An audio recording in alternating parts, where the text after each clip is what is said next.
The blindfold was too tight, cutting into my temples and making my head throb.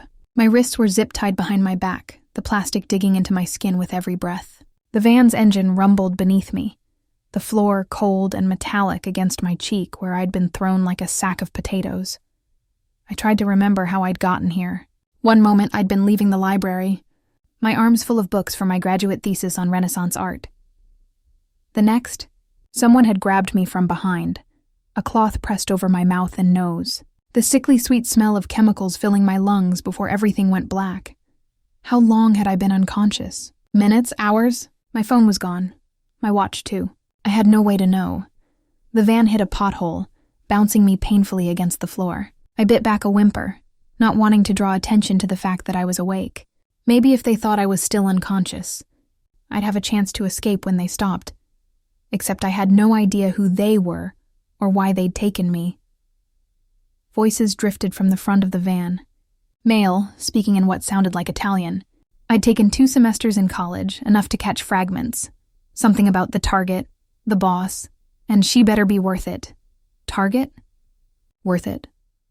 I was a broke grad student living on ramen and library coffee. What could anyone possibly want with me? The van slowed, turning sharply. We'd left the smooth highway for rougher roads, gravel crunching under tires. Then we stopped, the engine cutting off, leaving only the sound of my own panicked breathing. "Get her out," someone commanded. The accent was thick, but the English clear. "Careful. Boss wants her unmarked." Hands grabbed me, hauling me out of the van with zero gentleness despite the command. My feet hit the ground, legs buckling after however long I'd been lying cramped in the van. Someone caught me before I fell completely, his grip impersonal and efficient. "Walk," he ordered, pushing me forward. I stumbled blindly, my captors guiding me with rough hands on my shoulders. Cold air hit my face. We were outside, somewhere that smelled like pine trees and damp earth. A cabin, somewhere rural? We climbed steps, then crossed a threshold into warmth. A door closed behind us with a heavy thud that sounded final, irrevocable. In here. I was pushed into a chair, the zip ties finally cut from my wrists. Blood rushed back into my hands with painful tingles, but I didn't dare move them. "Stay," footsteps retreated. A door closed, then silence. I sat frozen, afraid to remove the blindfold without permission, afraid of what I'd see if I did. My mind raced through possibilities. Human trafficking, ransom, mistaken identity. Each option was worse than the last. Finally, unable to bear the darkness any longer, I reached up with shaking hands and pulled off the blindfold. I was in an office. Expensive, masculine, with dark wood furniture and floor-to-ceiling bookshelves. A massive desk dominated the space, and behind it sat a man who made my breath catch in my throat. He was younger than I expected, maybe late 30s, devastatingly handsome in a dangerous way. Dark hair swept back from a face of sharp angles and strong features. Olive skin, full lips, and a jaw shadowed with precisely maintained stubble. But it was his eyes that held me frozen, dark brown, almost black, assessing me with an intensity that felt physical. He wore all black, expensive shirt with sleeves rolled to his elbows, revealing forearms covered in intricate tattoos. More ink peeked from his collar, suggesting extensive work across his chest. His hands, resting casually on the desk, bore tattooed knuckles and heavy rings that looked more like weapons than jewelry. He looked like exactly what he probably was. A very dangerous man. "You're awake," he observed, his accent Italian, his voice a low rumble that sent involuntary shivers down my spine. "Good, I have questions. Who are you? Why did you kidnap me?" My voice came out stronger than I felt. He tilted his head, studying me with an expression I couldn't read. "I'll ask the questions. You'll answer them. We'll see how this goes from there. I want to call the police. I want a lawyer. I have rights, you have nothing." He leaned forward slightly. "Right now, you have only what I allow you to have. The sooner you understand that, the easier this will be." Fear spiked through me, but I forced myself to meet his eyes. "I don't know what you want, but I'm nobody. I'm a grad student. I have maybe $200 in my bank account and student loans that'll take me 30 years to pay off. If this is about ransom, you grabbed the wrong person." Something flickered across his face. "Your name." "What?" "Tell me your name.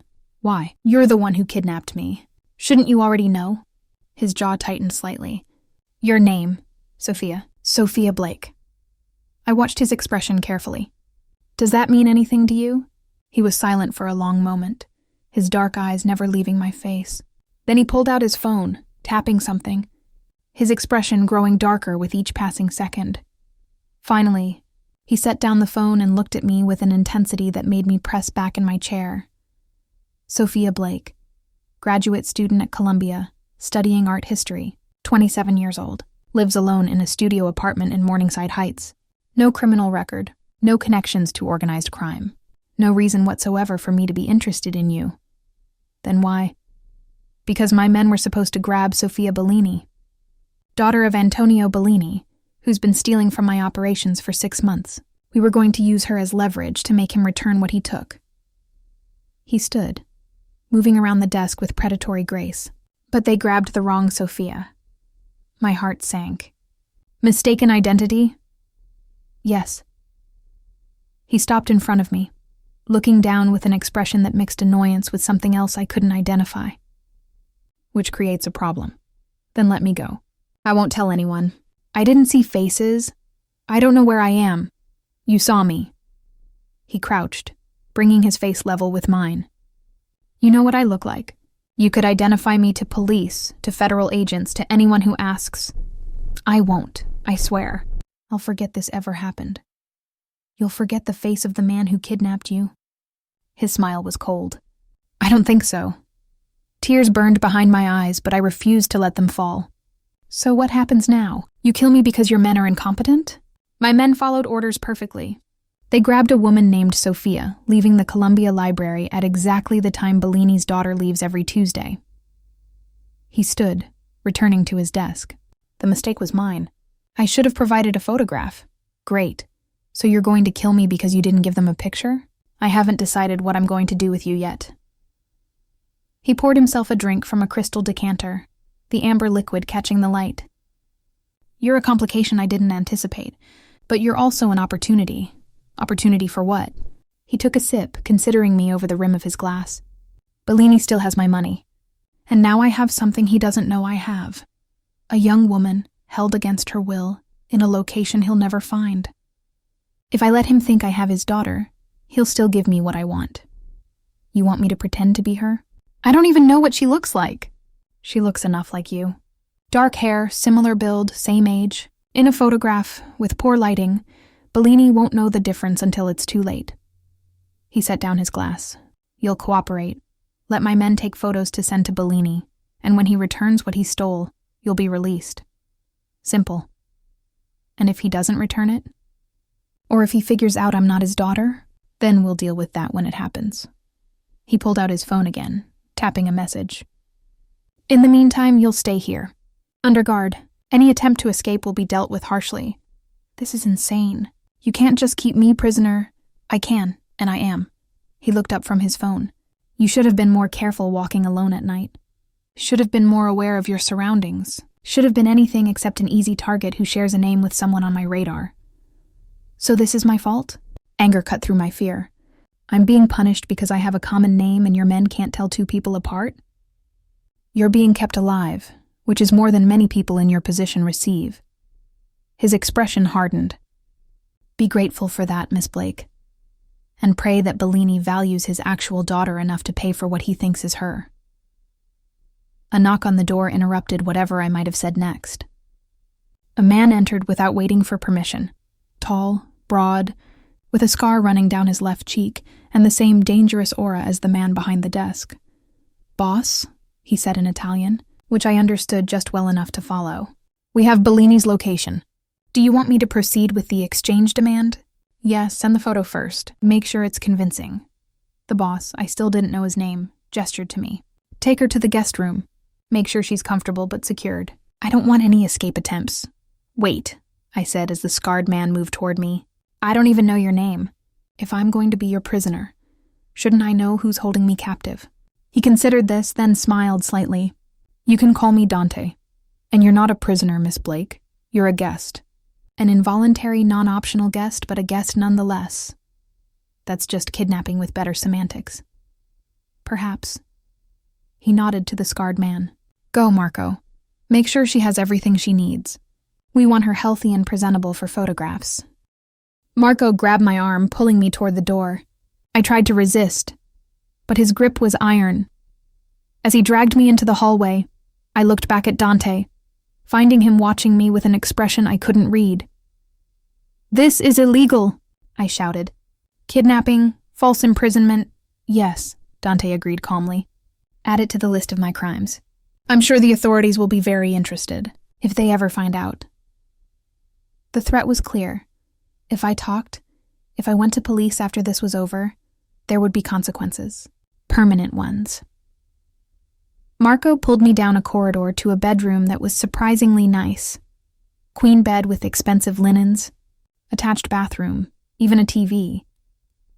But the barred windows and heavy lock on the outside of the door made it clear this was a prison, no matter how comfortable. Don't try anything stupid, Marco said in accented English. Cameras everywhere. Guards outside. You run, we find you. Understand? I nodded, too exhausted and terrified to argue. Good. He left, the lock clicking with finality. I sank onto the bed, finally allowing the tears to fall. I was kidnapped, held by what was clearly organized crime, all because I shared a name with some mobster's daughter. My phone was gone, so no one could track me. My roommate Emma would notice I hadn't come home, but she'd probably just assume I'd stayed late at the library or crashed at another friend's place. It might be days before anyone realized I was missing. And by then, anything could have happened. I curled up on the bed, pulling a pillow close, trying not to think about all the ways this could end badly, trying not to think about Dante's dark eyes, assessing me like I was a problem to be solved or eliminated, trying not to think about the fact that my life now depended on whether some criminal I'd never met cared enough about his daughter to pay for her return. A daughter who wasn't even me. I didn't sleep. How could I? Knowing armed guards stood outside my door, knowing cameras watched my every move, knowing a dangerous man held my life in his hands. Instead, I spent the night cataloging every detail of the room, looking for weaknesses, escape routes, anything that might help me survive this nightmare. The windows were reinforced, probably bulletproof. The door was solid wood with a lock that required a key from the outside. Even the bathroom had no windows, just a small ventilation grate too narrow for anyone to fit through. I was trapped. Completely. Around dawn, I heard footsteps in the hallway. The lock clicked, and a woman entered carrying a tray of food. She was older, maybe 50, with steel gray hair pulled into a bun and kind eyes that seemed out of place in this situation. Breakfast, she said in lightly accented English, setting the tray on the dresser. You should eat. Keep your strength up. Are you a prisoner too? I asked. No. I work for Mr. Russo. Have for 20 years. She smoothed the bedspread unnecessarily. My name is Maria. If you need anything, you ask me. I need to go home. Can you help with that? Her expression saddened. I cannot. I'm sorry. She moved toward the door, then paused. But I can tell you this. Mr. Russo is not a cruel man. If you cooperate, if you don't cause trouble, you'll be treated well. It's the ones who fight who suffer. I'm being held against my will. How am I supposed to not fight? By being smart, by staying alive. She left before I could ask more questions, the lock clicking behind her. I stared at the breakfast. Fresh fruit, pastries, coffee that smelled divine. My stomach growled despite my fear, and I realized I hadn't eaten since yesterday lunch. Reluctantly, I picked at the food, knowing Maria was right. I needed strength if I was going to survive this. An hour later, Marco returned with clothes. Put these on. Boss wants photos. The clothes were expensive, a dress similar to what a wealthy man's daughter might wear, designer shoes, even jewelry. They wanted me to look the part of Sofia Bellini, to convince her father that I was really her. And if I refuse, then we take photos of you as you are. But you look tired, scared, like you've been crying all night. That might make Bellini suspicious that something's wrong. You want him suspicious? Marco's expression was flat. Your choice, he was right. If Bellini thought something was wrong, if he suspected this wasn't really his daughter, he might not pay. And if he didn't pay, I was useless to Dante. Useless meant dead. "I'll change," I said quietly. After Marco left, I put on the dress with shaking hands. It fit perfectly. They'd clearly taken my measurements while I was unconscious. The thought made my skin crawl. When Marco returned, he led me back to Dante's office. The man himself stood by the window, phone to his ear, speaking rapid Italian. He glanced at me, his dark eyes traveling over the dress with an assessment that felt too intimate. He ended his call. "Good, you clean up well." "So glad I meet your standards," I said, unable to keep the bitterness from my voice. "Attitude won't help you. Miss Blake."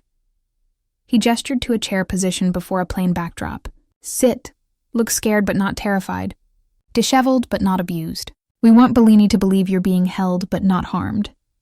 Yet, I sat, my hands gripping the armrests. A man I hadn't seen before appeared with a professional camera.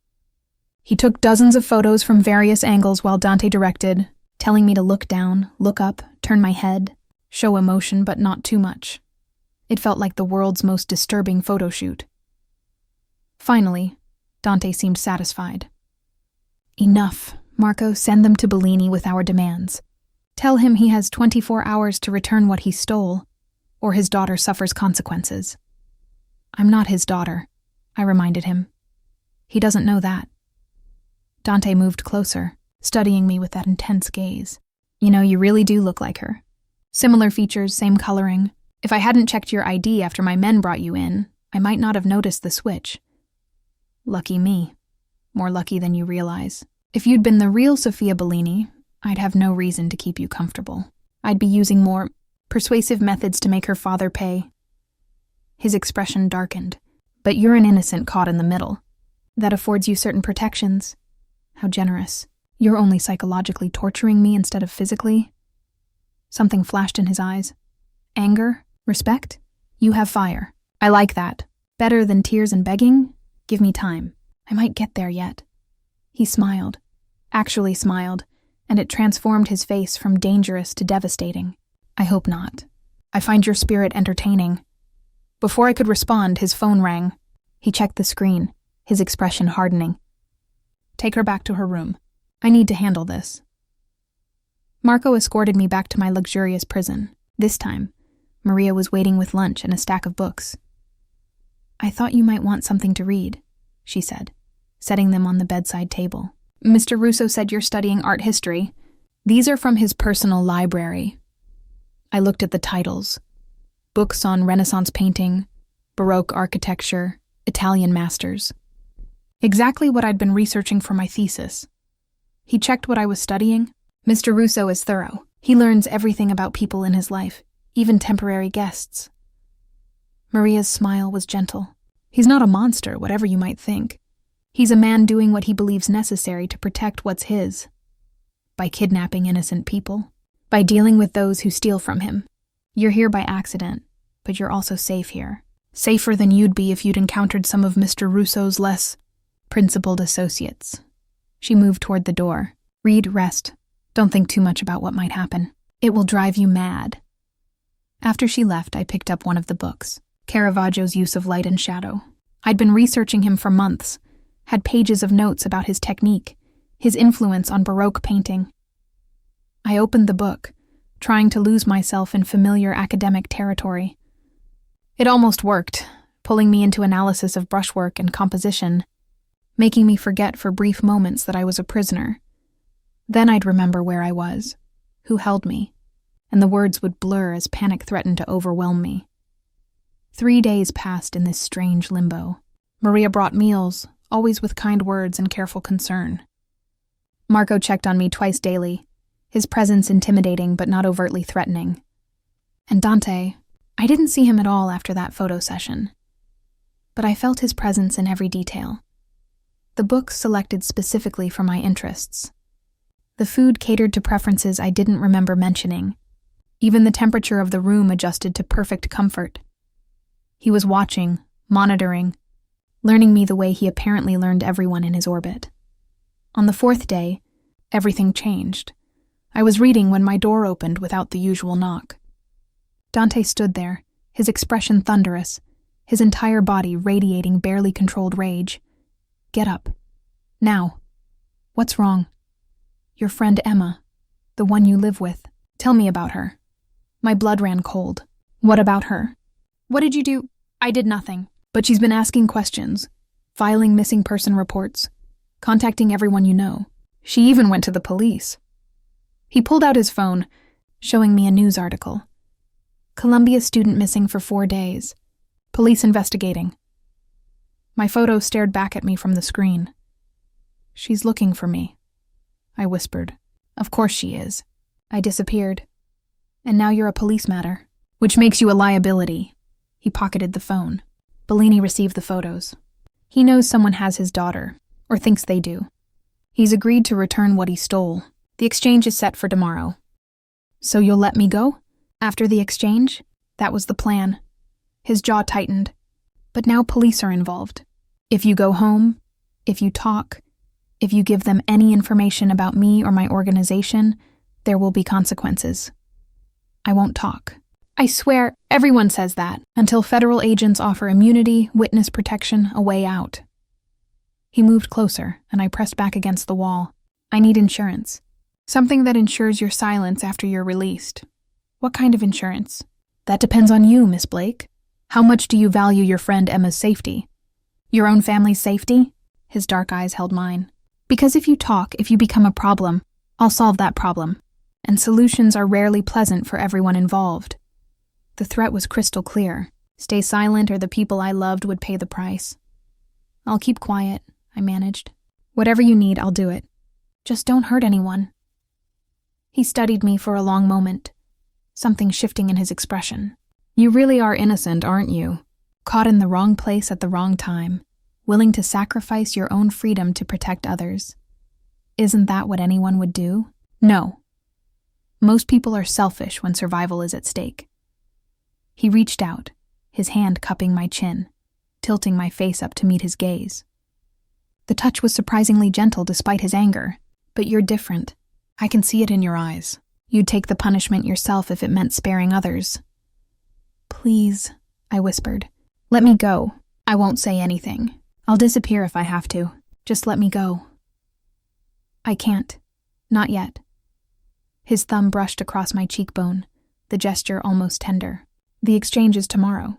After that, I'll decide what to do with you. Until then, you stay here, under my protection. Your protection? You kidnapped me! And in doing so, I've kept you safer than you realize. He released my face, stepping back.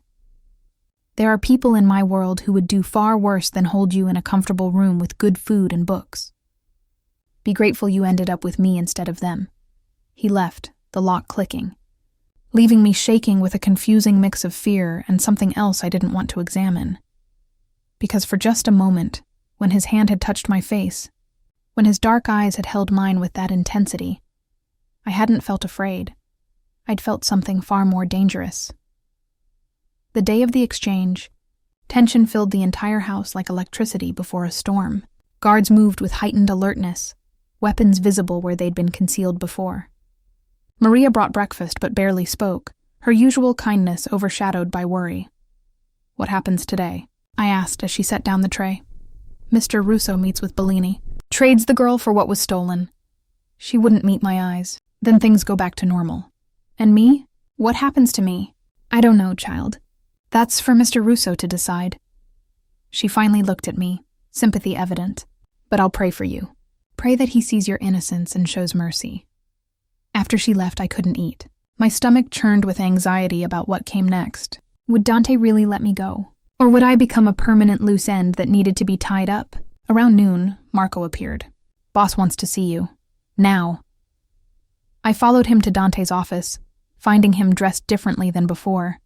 Tactical gear instead of expensive suits, weapons visible at his hip and ankle. He looked every inch the dangerous criminal, no polish to hide the violence beneath. Sit, he commanded, not looking up from the tablet he was studying. We need to discuss what happens after today. You mean after you trick Bellini into thinking he's getting his daughter back? Yes. He finally looked at me, his expression unreadable.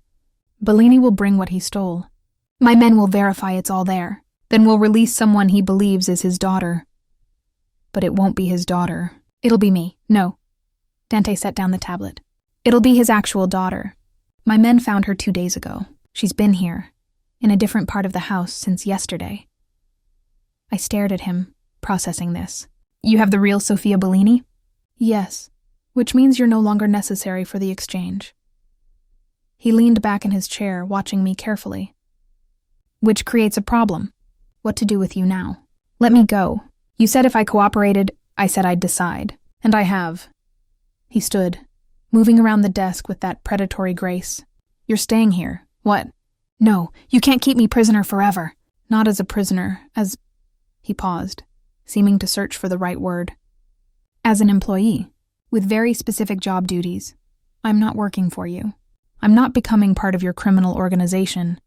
You already are part of it, whether you like it or not. You've been here for days. You've seen my face, my home, my operations. You know things that could damage me if shared with authorities. He was close now, looking down at me with those intense dark eyes. So you have 2 choices.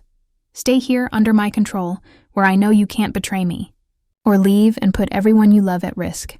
That's not a choice. That's coercion. It's reality.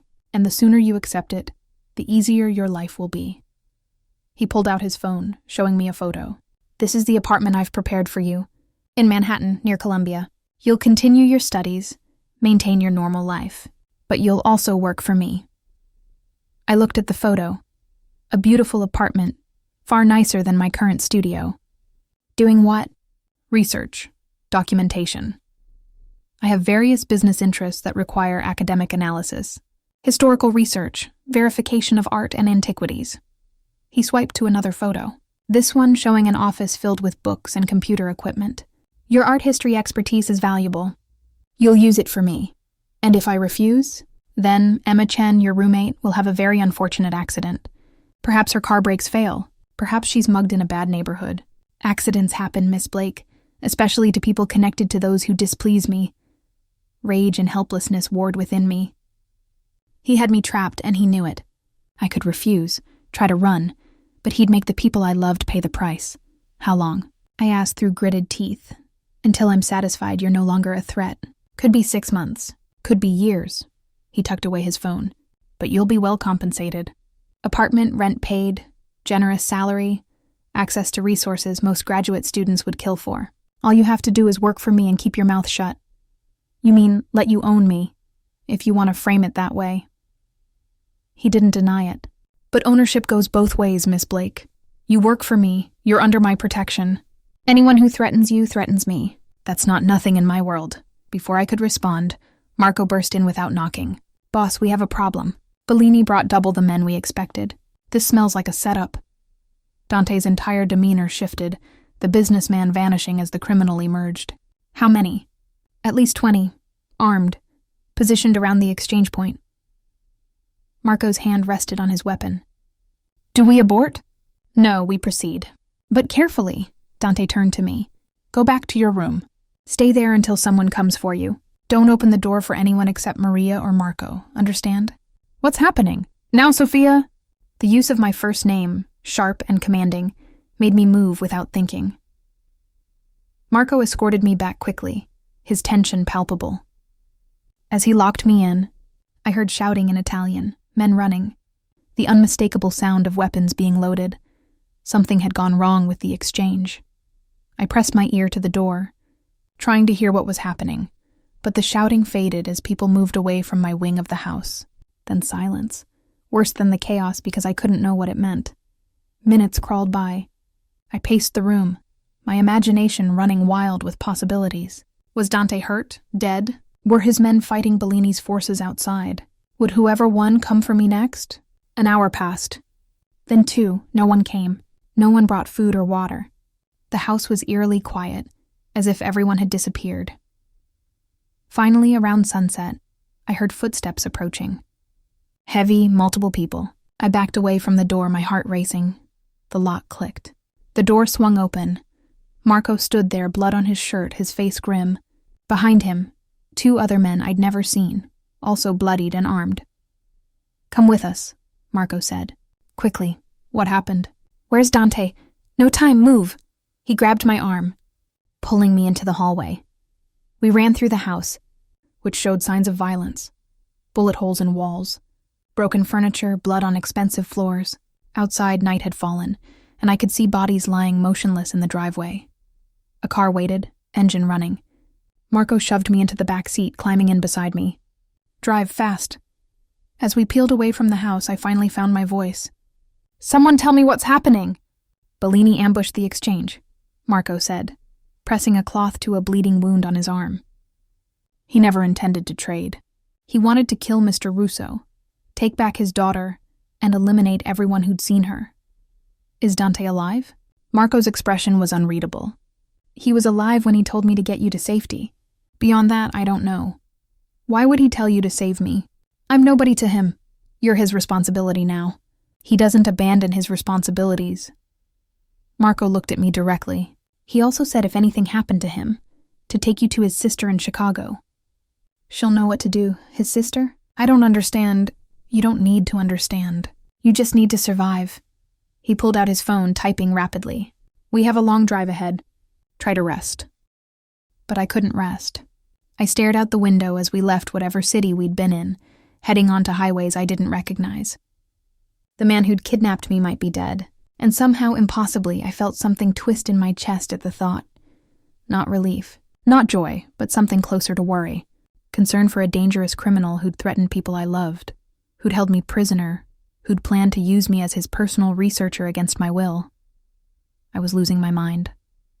Stockholm Syndrome, maybe, or just exhaustion and shock from days of captivity. We drove through the night, stopping only for gas and bathroom breaks.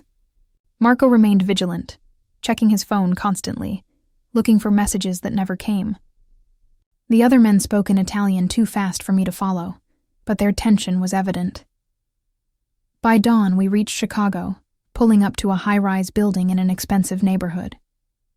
Marco led me to the penthouse, where a woman answered before he could knock. She looked like Dante, same dark hair and eyes, same sharp features. But where he radiated danger, she projected controlled authority. She wore a business suit and carried herself like someone used to command. You must be Sophia, she said, her accent softer than Dante's. I'm Isabella Russo, my brother's sister. Is he alive? The words burst out before I could stop them. Something shifted in her expression. Yes, injured, but alive. He's in hiding until we know the full extent of Bellini's betrayal.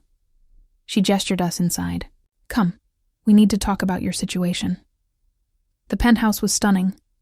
Art on every wall, floor-to-ceiling windows, furniture that probably cost more than my education.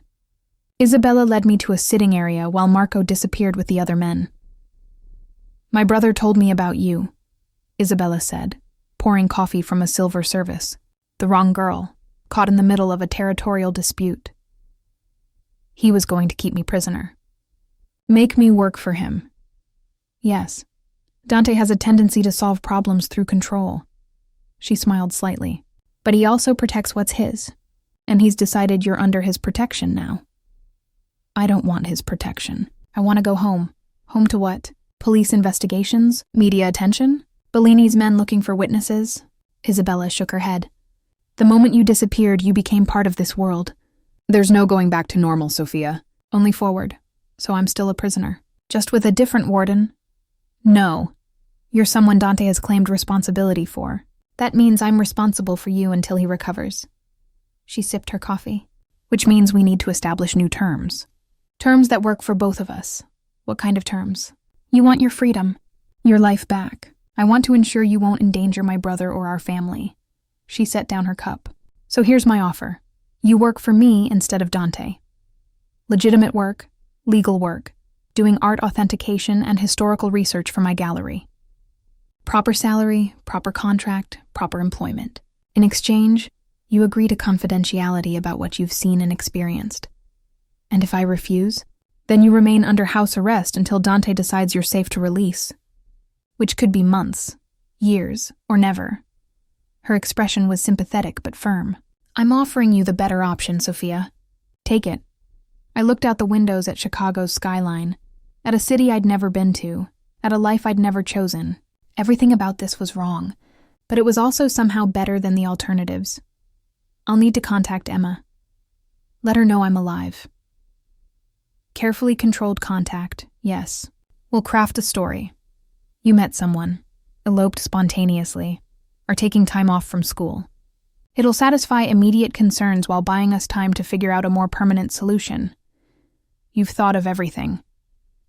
That's what I do. My brother handles the violent side of our business. I handle the consequences. She stood, extending her hand. Do we have an agreement? I thought about Dante, injured and hiding somewhere. I thought about the violence I'd witnessed, the bodies in the driveway, the blood on Marco's shirt. I thought about how easily I could have been one of those bodies if different choices had been made. Yes, I said, shaking her hand. We have an agreement, Isabella smiled. Good. Welcome to the Russo family, Sophia. Try not to regret it too much, but I already did, and I suspected that regret would only grow deeper as time went on. The gallery was beautiful. Soaring ceilings, perfect lighting, carefully curated pieces that represented centuries of artistic achievement. Isabella's operation was entirely legitimate, a sharp contrast to her brother's world of violence and crime. I'd been working there for 3 weeks, authenticating pieces, researching provenance, writing catalog descriptions. It was exactly what I dreamed of doing with my degree, just under circumstances I'd never imagined. Emma believed my carefully constructed lie. I'd met someone at a conference, fallen hard, and taken an impulsive leave from school to explore the relationship. She was hurt I hadn't told her sooner, but ultimately supportive, sending texts about being happy and staying safe. The guilt of lying to her ate at me daily. My new apartment was in a luxury building Isabella owned, the rent mysteriously covered as part of my employment package. I had a doorman, secure parking, and neighbors who minded their own business. It felt like a gilded cage, beautiful but confining. I hadn't heard from Dante since that night.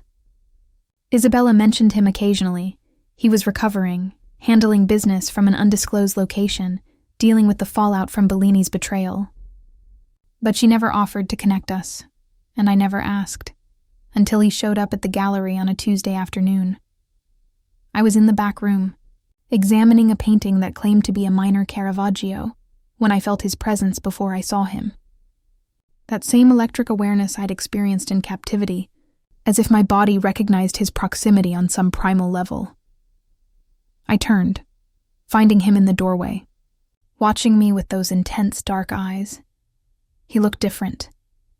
Leaner, harder, with healing scars visible on his face and neck. He wore all black as before, but moved with a slight favor to his left side, suggesting injuries not fully healed. Miss Blake. His voice was exactly as I remembered. Working hard, I see. Mr. Russo. I kept my tone professional, trying to ignore how my heart had started racing. I didn't know you were coming. Isabella didn't mention it? He moved into the room, closing the door behind him. I wanted to see how you were settling in, how you were adapting. I'm fine. Your sister has been very accommodating. I turned back to the painting, using it as a shield.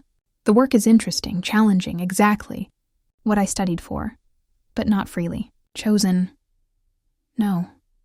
But few things in my life have been freely chosen since your men grabbed me off the street. I couldn't keep the bitterness from my voice. He was silent for a moment. Then, I'm sorry, I spun to face him. What? I'm sorry. For the kidnapping, for the threats, for disrupting your life. He moved closer. You were innocent. Wrong place, wrong time, wrong name. You didn't deserve what happened. Is this supposed to make me feel better? An apology from the man who held me prisoner? No, it's supposed to acknowledge the truth. He stopped a few feet away. I could make excuses, say it was business, say I had no choice, say I was protecting my interests. But the reality is I took your freedom because it was convenient for me. That was wrong. I didn't know what to say. I'd expected many things from Dante Russo, but genuine remorse wasn't one of them. Why are you really here? I asked, because I wanted to see you. To make sure you were all right. His expression was unreadable. And because I have a proposition. Another one? What now? Do I become your accountant? Your lawyer? Actually, I want to release you from our agreement. I blinked, certain I'd misheard. What? The work arrangement with Isabella. The enforced employment, the restricted freedom. I'm ending it. He pulled out papers from his jacket. This is a termination of the contract Isabella made you sign. You're free to go. Back to Colombia. Back to your life. Back to whatever you choose. I stared at the papers, not touching them. Why? What changed? I almost died 3 weeks ago. Bellini's ambush came close to succeeding. He set the papers on the table beside the painting. When you think you're going to die, you evaluate your choices. The things you've done, the people you've hurt. I decided I didn't want your suffering on my conscience. So this is about easing your guilt? Partly. Also about doing the right thing for once. He moved toward the door. You're free, Sophia. No more obligations to me or my family. No more threats against your loved ones, just free. Wait. I grabbed his arm as he reached for the handle. What about Bellini? What about the danger you said I'd be in? Bellini is dead. I handled him personally after I recovered enough to move. His voice was flat. His entire operation is dismantled. There's no one left to threaten you. And your need for me to keep quiet? For insurance against me talking? I'm trusting you won't. That the woman I got to know during those few days, the one who read Caravaggio in captivity, who stood up to me despite her fear, who chose to protect others over herself, that woman won't betray me. He looked down at my hand on his arm. Was I wrong to trust that? I released him, stepping back. No, I won't talk. Not to protect you, but to protect myself. To avoid being dragged deeper into your world. That's fair. He opened the door, then paused. For what it's worth, if circumstances had been different, if we'd met any other way, I think I would have liked knowing you properly. Without the kidnapping and threats, we'll never know, will we? No, I suppose we won't. He left, his footsteps echoing in the hallway. I stood alone in the room, staring at the termination papers, trying to process what had just happened. I was free, actually genuinely free. I could go back to school, back to my life, pretend none of this had ever happened. So why did it feel like loss instead of relief? I told Isabella that evening that I was leaving, returning to New York, going back to Colombia. She accepted it with grace, even offered to write a recommendation letter for my thesis committee. You were good at this work, she said. If you ever want to come back, legitimately, the door is open. Why are you being so kind? Your brother kidnapped me, because you never deserved what happened to you, and because I've seen how Dante looks at you. She smiled slightly. My brother has many faults, but he's never apologized to anyone before. You're the first. That means something. It means he feels guilty. It means you affected him, made him question his choices. That's not nothing, Sophia.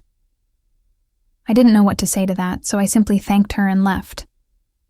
Back in New York, I moved into a new apartment. My choice this time, modest but mine.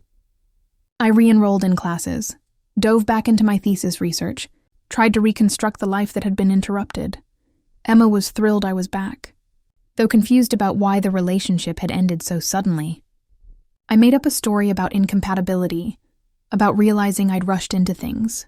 She accepted it, and slowly our friendship returned to normal. Except nothing felt normal anymore. I'd seen too much, experienced too much. The academic discussions in my seminars felt trivial compared to being held at gunpoint. My classmates' concerns about grades and internships seemed childish compared to negotiating with a crime boss for my freedom. I'd been changed by my time in that world, and I couldn't undo it. 3 months after returning, I was working late in the library when my phone buzzed with a message from an unknown number. There's a painting for sale at Christie's next month. Attributed to Artemisia Gentileschi. I think it's a forgery. Interested in verifying? I stared at the message, my heart racing. I knew who'd sent it even without a name. The subject matter, the phrasing, the assumption I'd be interested. It could only be Dante. I shouldn't respond. Should block the number, delete the message, maintain the distance I'd worked so hard to create. Instead, I typed, "Why are you asking me?" The response came quickly. Because you're brilliant at this work, and because I miss talking to someone who isn't afraid to challenge me. I was terrified of you. You were terrified of the situation. But you still challenged me, Still spoke your mind. Still refused to be broken. I admired that. I shouldn't engage. This was dangerous. He was dangerous. But I typed anyway. Send me the details. I'll take a look. Thank you. Compensation will be deposited to your account. I don't want your money. Then do it because you love art. Because you can't resist a good mystery. Because you're curious whether I'm right. A pause, then. And maybe because you miss it a little too. The intensity, the stakes that matter.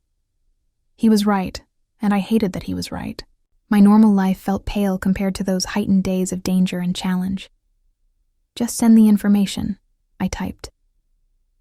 The painting arrived from my examination 2 weeks later, delivered by a Christie's courier with impeccable credentials and no idea who'd really commissioned the authentication. It took me 3 days of careful analysis, but I confirmed Dante's suspicion. It was a skilled forgery, probably from the 1920s. I documented my findings meticulously, then sent the report to the number he'd texted from. His response: "Knew I could count on you. Another job next month if you're interested." I should have said no, should have maintained boundaries. But I said yes. Over the next 6 months, it became a pattern. Dante would send me authentication requests, always through anonymous channels, always well compensated despite my protests. I'd examine pieces, write reports, and never quite managed to cut off contact completely. We never met in person. Never spoke on the phone, just texts about art, about technique, about the fascinating intersection of beauty and fraud. It felt safe, distant, like I could be involved without really being involved, until the text came through on a Tuesday morning. "I need to see you." "In person. It's urgent." "No, we agreed. Sophia, please. It's about your safety. Someone knows about our arrangement." "Someone dangerous." Fear spiked through me. "Who?" "Meet me tonight. The Metropolitan Museum, Temple of Dender, 8 p.m. after closing. I'll explain everything." "How are you getting into the Met after hours?" "The same way I do everything else. Through connections and money. Please." I wouldn't ask if it wasn't critical. I stared at the message for long minutes, torn between self-preservation and the awful truth that part of me wanted to see him again, wanted to be in that space where life felt vivid and real instead of the muted existence I'd been living. "I'll be there," I typed. "Thank you. And Sophia, come alone. Trust no one else with this." That night, I entered the Met through a service entrance where a guard waited with my name on a list. He led me through empty halls, our footsteps echoing off marble floors, past masterpieces I'd studied for years but now barely noticed. The Temple of Dendur sat in its glass-walled room, ancient and imposing, illuminated by soft lighting that made it look even more otherworldly than usual. And standing before it, hands in his pockets, was Dante Russo. He looked better than the last time I'd seen him. Fully healed, his usual controlled power restored. He wore a dark suit that probably cost more than my semester's tuition, and his dark eyes found mine immediately. "You came," he said quietly. "You said it was urgent." "About my safety." I stopped a careful distance away. "What's going on?" I lied. At my expression, he raised a hand. "There's no immediate danger. No one threatening you. I lied because I needed to see you. And I knew you wouldn't come otherwise. You manipulated me. Again. Yes, I'm good at that." He moved closer. "But I'm trying to be better. Trying to make different choices. And I wanted to make this choice. To see you. To talk to you. To tell you the truth about why I keep sending you work. Because I'm good at authentication. Because I can't stop thinking about you." The confession hung between us, stark and vulnerable. For 6 months, I've tried to move on, to forget the woman I kidnapped and held prisoner. But I can't. Every painting reminds me of finding you reading in that room. Every business deal reminds me of how you stood up to me. Every decision I make, I wonder what you'd think of it. Dante, I know it's wrong. I know I have no right to feel anything for you. I know you should hate me for what I did. He was close now, close enough to touch. But I'm done pretending I don't care. Done keeping distance when all I want is to be near you. This is insane. You kidnapped me. I know. You threatened people I love. I know. You're a criminal. You hurt people. You operate outside every moral boundary I have. I know all of it. His hand came up, hovering near my face, not quite touching. But you're here anyway. In an empty museum at night, meeting a man you claim to fear. Why is that, Sophia? Because you said I was in danger. Because you wanted to see me too, he interrupted. Because these past 6 months have felt as empty for you as they have for me. Because you're drawn to this, to me, despite every rational reason not to be. He was right. God help me, he was right. I'd been drawn to him since that first moment in his office, when his dark eyes had held mine with such intensity. I'd felt alive in his world in a way I'd never felt anywhere else. This can't work, I whispered. We can't work, I know, but I'm tired of doing what makes sense instead of what I want. His hand finally touched my face, cupping my cheek, his thumb brushing across my lips. I want you, Sophia. Have since the moment you refused to be broken. Tell me you don't feel the same and I'll walk away. I'll stop the work requests, stop the texts, stop everything. But if there's any part of you that wants this too, I should have said no. Should have walked away from the dangerous criminal who'd disrupted my life. Instead, I closed the distance between us and kissed him. The kiss was everything it shouldn't have been. Desperate. Intense. 6 months of denied attraction finally unleashed. Dante's hands tangled in my hair, pulling me closer as if afraid I'd disappear. I gripped his jacket, losing myself in the heat and danger and absolute wrongness of kissing a man who'd held me captive. We broke apart breathless, foreheads pressed together, both of us shaking. We can't do this, I whispered, even as my hands refused to release him. We already are. His voice was rough, affected. Sophia, I know this is complicated. I know I have no right to ask for anything from you, but I'm asking anyway. Give me a chance. Let me prove I can be more than the man who kidnapped you. How? By sending me illegal art to authenticate? By pulling me deeper into your world? By showing you all of it. The good and the bad. No more secrets, no more half-truths. He pulled back to look at me directly. I want to be honest with you. About my business, my life, my choices. And then you can decide if I'm worth the risk. You're asking me to date you, a crime boss. I'm asking you to give us a chance to see if this connection is real or just adrenaline and proximity. His thumb traced my jawline. I've never felt this way about anyone, Sophia. Never wanted someone to truly know me, all of me. But I want that with you. Every rational thought screamed that this was a terrible idea, but I'd spent 6 months being rational, being safe, and it had felt like slowly suffocating. 1 month, I said. You have 1 month to show me who you really are, all of it. Then I decide if this continues or ends. 1 month. He smiled, actually smiled, with genuine warmth. I can work with that. Over the next 4 weeks, Dante systematically dismantled every preconception I'd had about him. He showed me his legitimate businesses, restaurants, import companies, real estate holdings. He introduced me to his family, Isabella and their younger brother Marco, who I recognized as my former guard. You knew? I asked Marco, who grinned. From the start. Boss was different after you were here. Questioned things he never questioned before. Marco's expression turned serious. You're good for him. Make him think about consequences. Dante also showed me the darker side, though carefully. He explained his operations without graphic details, helped me understand the structure of his world. He was honest about the violence, the moral compromises, the things he'd done that kept him awake at night. I'm not asking you to approve, he said one evening, as we sat in his penthouse overlooking the city, just to understand the context. The choices I make, they're not made lightly. Do you ever regret it? This life? Every day, but I also don't know how to be anything else. He took my hand. Except when I'm with you. Then I remember there might be other possibilities. We fell into a rhythm. Dinners at quiet restaurants, walks through the city, nights spent talking about everything and nothing.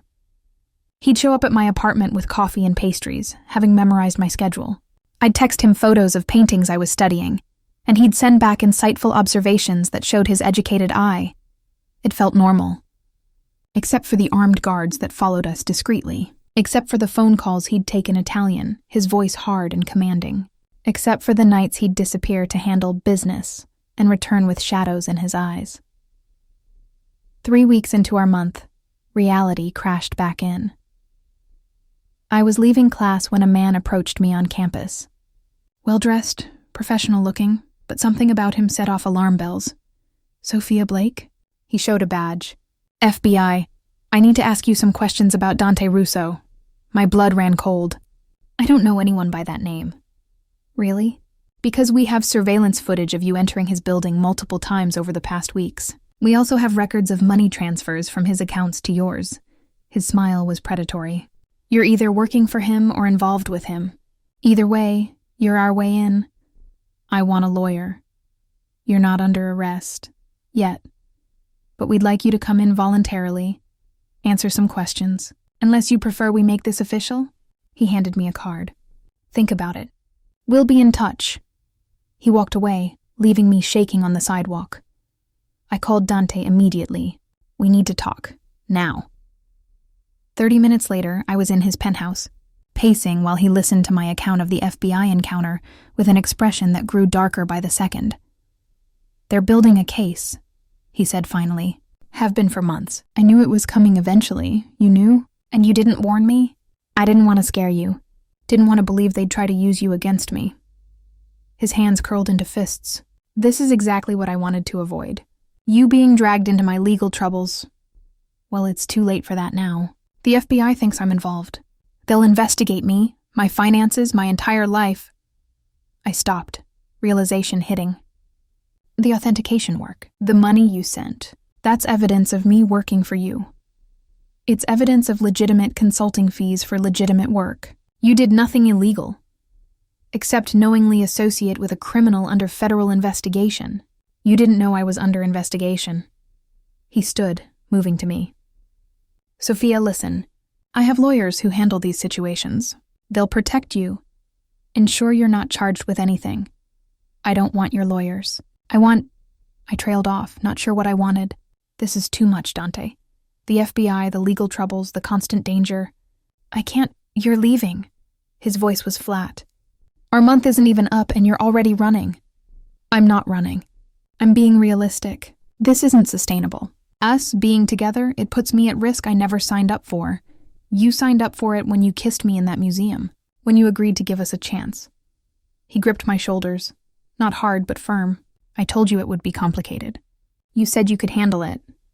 I thought I could, but that was before the FBI. Before the reality of what being with you actually means. Tears burned behind my eyes. Dante, I care about you, but I can't go to prison because you've made powerful enemies. You won't go to prison. I'll make sure of it. How? By intimidating federal agents? By making them disappear? I pulled away from him. That's your solution to everything. Control through force. But you can't control this. You can't control the justice system. Watch me. His expression hardened. Those agents who approached you, they'll be reassigned by tomorrow. The investigation will hit roadblocks. Evidence will be deemed inadmissible. I have resources you can't imagine, Sophia. I'll protect you whether you want me to or not. Don't you see? That's the problem. You think you can fix everything with power and money and threats. But some things can't be fixed that way. Some consequences can't be avoided. Then what do you suggest? I turn myself in? Plead guilty to every crime they suspect me of? Abandon my family and my business to make you feel safer? I don't know. I just know I can't keep living like this. Constantly looking over my shoulder, wondering when the other shoe will drop. We stood in tense silence, the space between us feeling like a chasm. Finally, Dante spoke quietly. I'm sorry for putting you in this position, for being selfish enough to think I could have something normal when nothing about my life is normal. He moved to his desk, pulling out an envelope. Here, everything you'd need to disappear if you wanted. New identity, money, contacts. You could start over somewhere I'd never find you. You're offering to help me run from you? I'm offering you the choice I never gave you before. Freedom. Real freedom. His dark eyes held mine. Take it and go, or stay and accept that being with me means accepting all of this. The danger, the complications, the constant threat of legal consequences. Your choice, Sophia, but this time, actually yours. I stared at the envelope, at the escape route he was providing. I could take it, disappear, rebuild my life far from him and his dangerous world, or I could stay. The FBI agent, I said slowly. What was his name? Special Agent Morrison. Why? Because I'm going to call him. I'm going to cooperate with his investigation. Dante's expression went cold. You're going to testify against me. No, I'm going to tell him the truth, that you hired me for legitimate consulting work, that I know nothing about your illegal activities, and that harassing me won't get him the evidence he needs. I met his gaze.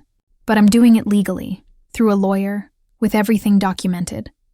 No intimidation, no making agents disappear, no using your power to make problems vanish. That's not how my world works. Then maybe it's time your world learned a different way. I moved closer to him. Dante, you said you wanted to be different with me, to make better choices. This is what that looks like. Handling legal problems legally, even if it's harder, even if it's scarier. And if they still try to charge you, then we deal with it, together, through the system, not around it. I took his hands. I'm not running, but I'm also not letting you turn me into someone who solves problems your way. We do this right, or we don't do this at all. He searched my face, conflict evident in his expression. Finally, he nodded. Okay, we'll try it your way. But if they threaten you, if they try to coerce you into anything, then we'll handle it. Legally. I squeezed his hands. Trust me on this. I trust you. It's the system I don't trust. But he pulled out his phone. I'll call my lawyer. He'll coordinate with whoever you choose. We'll do this properly. Thank you. He pulled me close, wrapping his arms around me in a hug that felt like equal parts protection and desperation. Don't make me regret this. Don't let them use you to destroy everything I've built. I won't betray you. But I also won't let you destroy yourself trying to protect me. I looked up at him. We figure this out together. As partners, partners. He smiled slightly.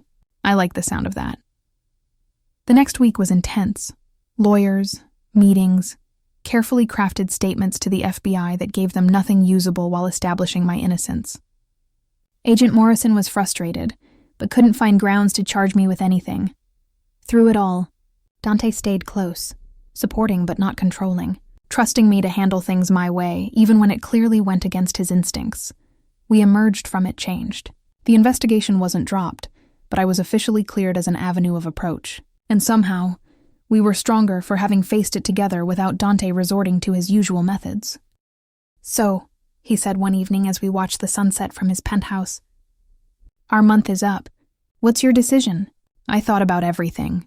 The kidnapping, the fear, the FBI, the constant complications. I thought about the man who'd apologized, who'd trusted me, who'd tried to change his methods to honor my boundaries. I'm staying, I said, but we need new terms, such as, no more secrets. You tell me when legal troubles are coming. I get veto power on how we handle problems, and we both work on building something legitimate together, something that moves you away from the criminal side. That's a lot to ask. So is asking me to build a life with someone who could be indicted any moment. I turned to face him. I'm all in, Dante, but only if you're all in too. Not just with me, but with actually changing. He was quiet for a long moment, then pulled me close. All in. Even the terrifying parts where I don't know what I'm doing. Especially those parts. 2 years later, I stood in the gallery Isabella and I had opened together. A legitimate business. No criminal connections. Just beautiful art and honest work. The space was packed for our opening exhibition. Renaissance works on loan from private collections. Each piece authenticated and documented with meticulous care. Dante stood beside me, his hand resting on the small of my back, watching the crowd with the satisfaction of someone who'd helped build something good. He looked different now. Still dangerous, still commanding, but softer somehow. The sharp edges worn down by 2 years of choosing different paths. You did it, he murmured. This is incredible. We did it, I corrected. Your connections got half these loans. Your eye helped select the pieces, but your expertise made it legitimate, made people trust us. He squeezed my waist gently. I'm proud of you. The past 2 years had been complicated. Dante had slowly, carefully extracted himself from the most dangerous parts of his business. It wasn't easy. Men like him didn't just retire. But he'd transferred operations to trusted associates, closed down the illegal ventures, focused on the legitimate companies. There were setbacks.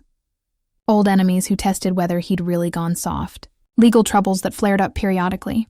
The FBI investigation that had continued, though they'd never found enough evidence to indict. Through it all, we'd faced it together. Sometimes my way, through lawyers and legal channels. Sometimes his way, through connections and strategic pressure. Always as partners, Miss Blake. A reporter approached with a camera crew. Can we get a statement about the exhibition? I still used my maiden name professionally, kept that separation between my work and Dante's reputation. It was one of our compromises. I gave the interview, discussing the pieces and their historical significance, while Dante faded into the background. Another compromise. He supported my career but didn't overshadow it with his notoriety. After the reporter left, Emma appeared, now my assistant director and fully aware of who Dante was and what he'd been. That went well, she said. We've already sold 3 pieces, and the Times critic looks impressed. You didn't have to be nervous about telling me, I'd told Emma 6 months ago when I'd finally explained everything. About Dante, about what happened. You were kidnapped. I should have pushed harder when you disappeared, You did everything you could. And honestly, I needed that time to figure out what I wanted, who I wanted to be. I'd squeezed her hand. I'm sorry I lied, but I'm not sorry about where I ended up. She'd struggled with it, understanding intellectually, but emotionally conflicted about me being with someone who'd held me captive. But she'd seen how we were together, how Dante had changed, and slowly she'd accepted it. Your parents are here, Emma said now, nodding toward the entrance. I tensed. Mom and Dad hadn't met Dante yet. They knew about him, knew he was in business, knew we were serious. But they didn't know the whole story. That was a revelation I wasn't ready for. They're early, I muttered. Want me to run interference? No, it's time. I turned to Dante. Ready to meet my parents? As ready as I'll ever be. He straightened his tie, looking nervous in a way I'd never seen before. What if they hate me? They probably will, initially. Overprotective parents meeting the older boyfriend. I took his hand, but they'll come around. Probably. Mom and Dad made their way through the crowd, Mom elegant in her gallery-appropriate outfit, Dad looking uncomfortable in a suit. When they reached us, I made introductions. Mom, Dad, this is Dante Russo. Dante, my parents, Robert and Linda Blake. Handshakes were exchanged, pleasantries offered. Dad studied Dante with the assessing gaze of someone who'd spent years evaluating dental patients and saw through surface charm. Mom was warmer but watchful. So you're the one who stole our daughter away to Chicago, Mom said. Actually, ma'am, I think your daughter stole herself away. I just provided the opportunity. Dante's smile was genuine. Sophia's brilliant at what she does. This gallery exists because of her expertise and vision. And your money, Dad added bluntly. Dad, I started. It's fine, Dante interrupted. You're right, Mr. Blake. I provided financial backing. But I've backed dozens of ventures over the years. This is the first one I'm truly proud of, because it's built on something real, something honest, something your daughter created. Dad's expression softened slightly. She tells us you've been very supportive of her career. I try to be. Though honestly, she doesn't need my support. She's more than capable on her own. Dante glanced at me with obvious affection. I'm just lucky she lets me be part of her success. He's being modest, I said. Dante's eye for art is exceptional. Half the pieces here are ones he identified and recommended. We talked for a few more minutes before my parents excused themselves to view the exhibition. After they left, Dante exhaled slowly. That was terrifying. You handled it well. Dad almost smiled at one point. Keyword, almost. He pulled me close. Do they know? About how we met? No, and they don't need to. That's our story, not theirs. It was one secret we'd kept. Emma knew. Isabella knew. But most people in our lives believed we'd met through the art world. It was easier than explaining the truth. The exhibition was a massive success. By the end of the night, we'd sold half the pieces and booked the calendar for the next 6 months. Isabella was thrilled, already planning our next show. This is what legitimate success looks like, she said, hugging me. You should be proud. I am. Though I couldn't have done it without you. You could have, but I'm glad you didn't have to.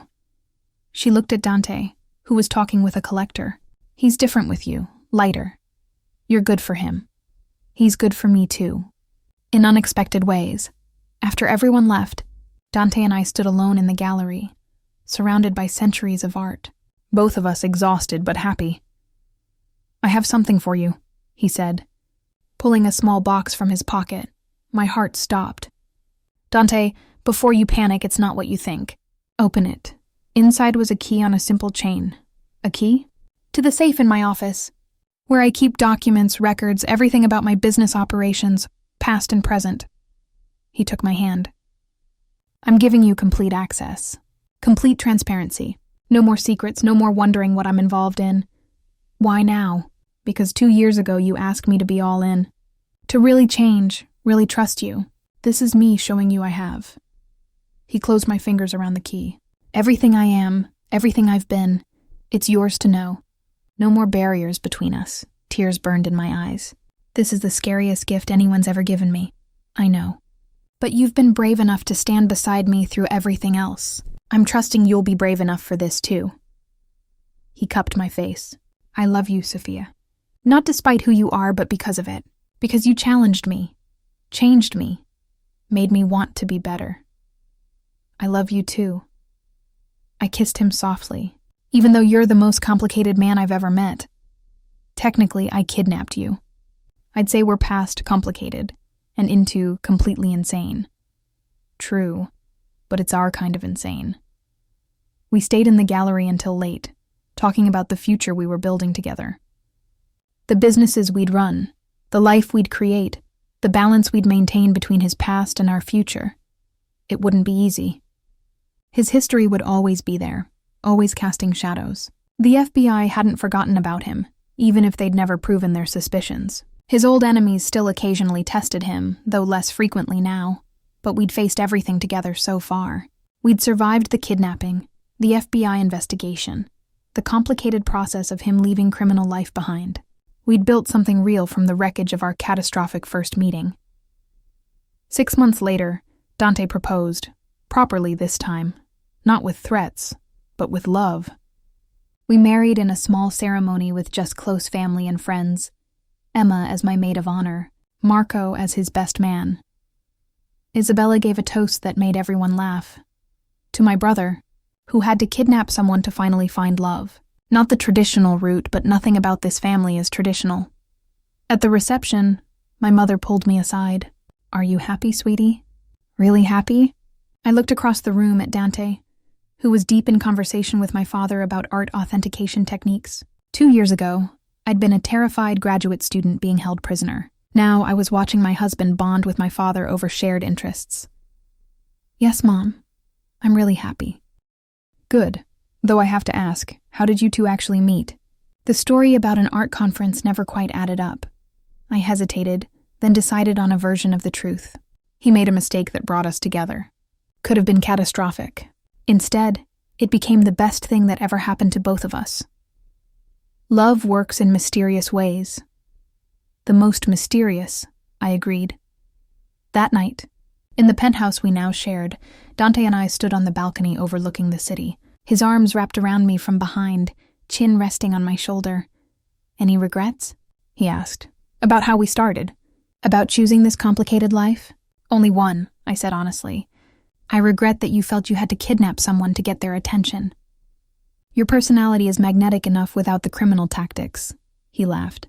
"Noted for future reference. Though hopefully there won't be a future reference." "Definitely not. You're stuck with me now." "Best kidnapping outcome ever," he murmured. I turned in his arms, kissing him deeply. "For the record, I would have gone out with you if you'd just asked. The whole abduction thing was completely unnecessary. Where's the fun in that? Normal people value boring courtships. Lucky for both of us, we're not normal people." He kissed me again, soft and sweet. "Thank you for giving me a chance, for seeing past what I was to what I could become. Thank you for being willing to change, for trusting me enough to be vulnerable." We stood together as the city lights sparkled around us. Two people who'd found each other in the most impossible circumstances and built something beautiful from the chaos. I'd been kidnapped by mistake.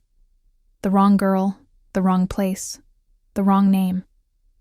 But somehow, impossibly, It had led me to exactly the right person. Sometimes the best love stories start with the worst meet-cutes. Sometimes the person you're supposed to be with finds you in the most unexpected, dangerous, completely inappropriate way, and sometimes you're brave enough, or crazy enough, to embrace the chaos and build something real from the wreckage. Dante had told me once that I'd been the wrong girl. But as we stood together, married and happy, and building a legitimate future, I knew the truth. I'd been exactly the right girl. For him. For this impossible love. For this life we'd created together. All because his men had grabbed the wrong Sophia off a New York street 2 years ago. Best mistake they ever made.